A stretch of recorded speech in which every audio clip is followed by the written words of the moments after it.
So let's go ahead and go into gprof, or profiling. So this is going to be very important for some of your labs, but definitely for your project. And profiling is basically determining, when we use profiling in this class, we're just going to use it to determine where your program is spending most of its time. Yes? We're going to profile? Yes, we are profilers here. Okay. I thought that was true about CSU. Now I'm sure. Now you're sure? Well, it's true about at least the CS department when it comes to programs. What's profiling? We're going to profile programs. We discriminate amongst the programs. Well, yeah, we just did with Big O. Hey, I'm sure he likes to be called regular O. He likes to be on with all the other ones. What program is? So why would we want to find out where a program is spending most of its time? Where does the program spend most of its time? Yeah, why would we want to know that? In its source file? In the source file. No, because the source file is converted to binary, so it's actually executing instructions. Well, good try. I liked it. Huh? Function. Right. Why would we want to know which function most of the time is being spent?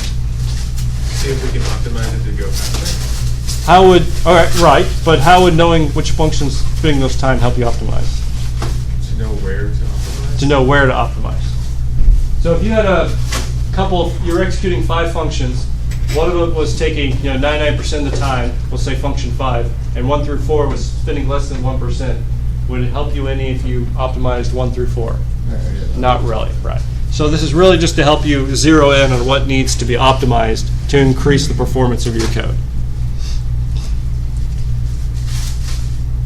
So it uses information collected during actual execution. So you can use this on programs that are too large or complex to do the analysis instead of reading the source, aka you are lazy and you don't want to try and do the big O analysis. Maybe you can get a profiler to tell you what's going on. But make sure how you run your program affects the information shown in the profile data. So I'm going to show you when you run it, you got to keep a couple of things in mind. With GCC or G++, you just add the PG flag, which is called the profiling flag. I don't know why there's a G in there. Go ahead. Profiling. Go. Profiling Go. Profiling Go. Yeah. I like it. So let's see. One important to remember is that the program execution should happen in a way that all code blocks, at least the ones you want to profile, get executed. So when you compile your code and you run it, make sure it's actually executing something that's meaningful, so it can actually show you what's taking so long. Then you just run it. When you do this, it's going to create a gmon file, .out. If you try and open it, it's not going to make any sense. Profiling.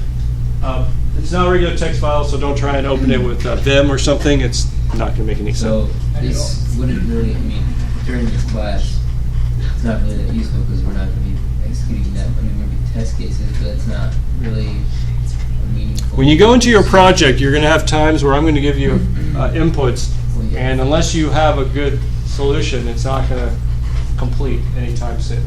So the profiler can tell you what's taking so long. Okay. Need more processors. Need more process. Maybe. So how can you open up the gprof. gprof? So once you have your gmon file, you can use gprof tool to do the analysis of the gmon file, produce meaningful data. It's like G++, only now it's called gprof. So let's see if I can give you a good example here. So if we have some code, you have a void main int I goes from 0 to 5,555, calling function 1. Function 1 has a for loop from 0 to 555, calling function 2, which has another for loop, 0 to something, some size, looks like 555. The guy who wrote this really liked 5s. And then do some mathematical arithmetic, and then we're done. So this is just some sample code. Where do you think it spends most of its time?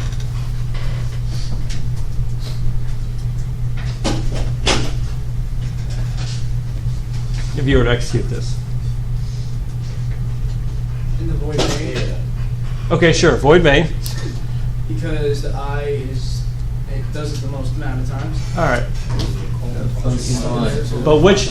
I mean, that's a general function. You say function 1?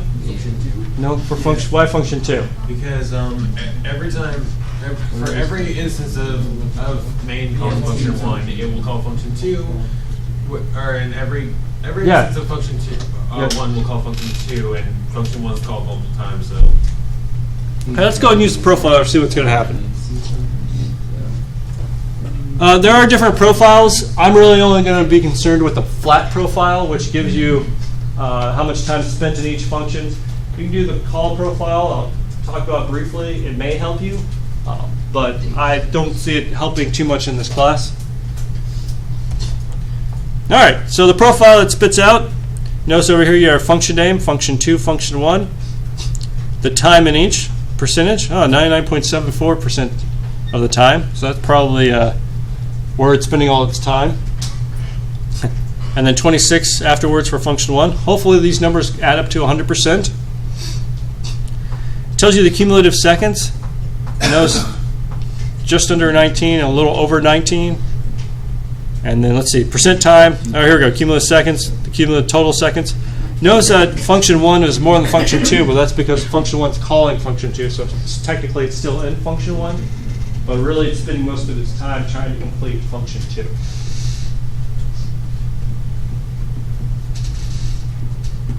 Let's see, self seconds, number of seconds accounted for by the function alone.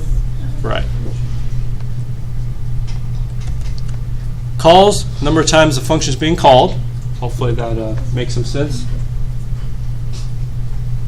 Self, milliseconds per call. This is actually pretty useful. How long does it take, an average, the function to execute? So each one actually executes very quickly. You may find out that a certain function takes a long time to execute. That'll tell you. And then in total, how many milliseconds per call? Do those numbers make sense? What's telling you? So what is this really telling you here?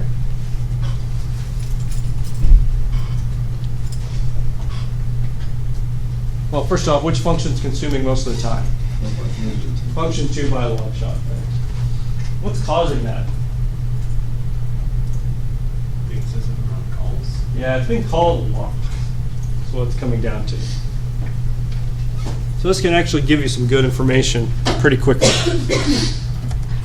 All right, the call graph will show you for each function which functions called it and other information. This may be helpful for you, but in general, I don't find it too oftenly helpful. You know, main called function 1, which called function 2. Main called function 1, that percentage of the time, and then function 1 to function 2 happened as well. It's not too helpful. Okay.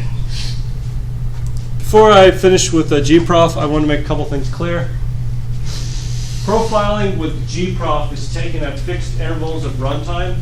Literally what it does is it runs your program and it says, okay, stop, where are you? Okay, run again. Okay, stop, where are you? Oh, run again. Okay, stop, where are you? Continue. Okay, stop, where are you? And it just constantly collects where you are at intervals.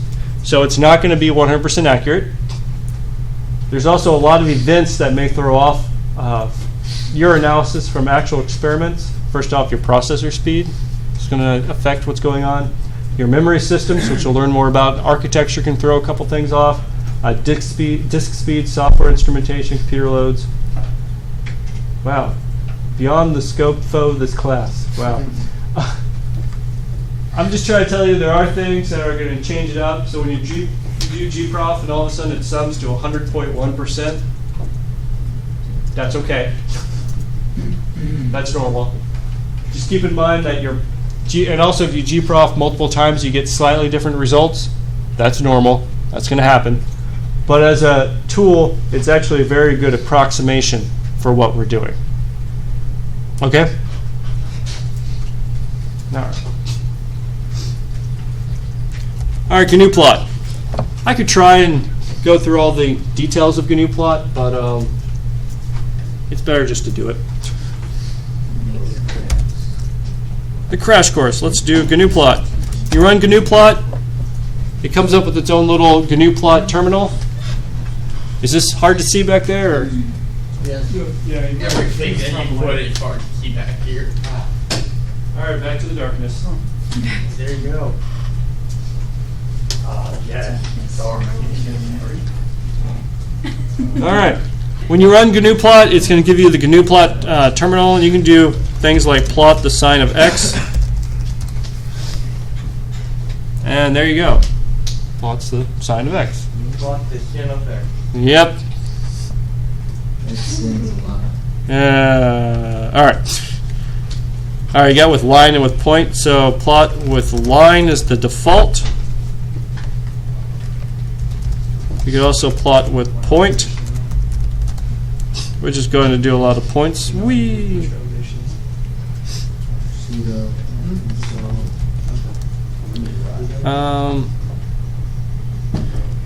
If you want to dump to a file, that's where this, let's see if I can do this right. Set terminal escape. Come on. Woo. Oh, that's nice and huge. You can see I can't even remember all the terms. Postscript color.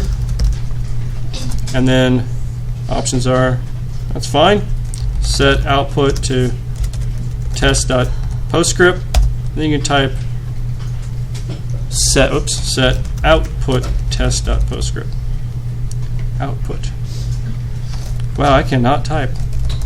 There we go. Did I miss something here? Set terminal postscript color, terminal type, that's fine. Set output. Oh, I need to put in quotes. There we go. All right, and then you do replot. It's not going to show you anything, but if you were to quit and then open up test.postscript. Oh, that's right. Events can't open PostScript files, so you do ps2 PDF on test.postscript, and then we can do it on the PDF file. And then it comes up. There are other options as well. Woo. Man, this is really quite the window. But now we have a final output to do line drawing. All right, I think next, go ahead and get back into gnuplot. You can also set the title if you want to. So for example, set title, what was I coming up with? Sure. Some plot. You can set the Y label. So Y label in general, you want it to be time. And set X label, you generally want it to be problem size. And then you can do plot sine of X. Actually, we're just going to plot X now. And now you have time units, problem size, some plot name, and it plots X for you. Okay. If any of y'all missed how to convert to a PDF, it's this command down here, ps2 PDF, and then you can evince the PDF afterwards, or however you want to. Nice thing about PostScript is you can use LibreOffice, I believe, and put it into documents if you want to. If you're using LaTeX, you can just import it as well.